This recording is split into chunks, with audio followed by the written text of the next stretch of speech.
দেশের চলমান পরিস্থিতিতে সীমিত পরিসরে ব্রডব্যান্ড ইন্টারনেট সেবা চালু হলেও এখনও বন্ধ মোবাইল ইন্টারনেট।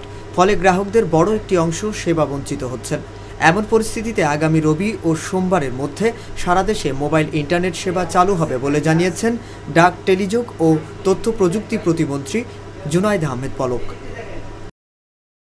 বুধবার বিকেলে বাংলাদেশ টেলিযোগাযোগ নিয়ন্ত্রণ কমিশনে আয়োজিত ব্রিফিংয়ে তিনি এসব কথা বলেন। চলমান পরিস্থিতিতে ইন্টারনেট সেবা নিরবচ্ছিন্ন করা নিয়ে এ ব্রিফ করেন তিনি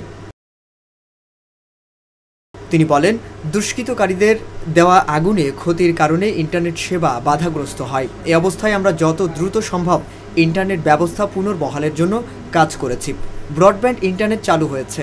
আজ রাত থেকে বাসাবাড়িতেও পরিপূর্ণভাবে ব্রডব্যান্ড ইন্টারনেট সেবা চালু হবে। আগামী রবি বা সোমবারের মধ্যে মোবাইল ইন্টারনেটও চালু করার ব্যাপারে আশাবাদী।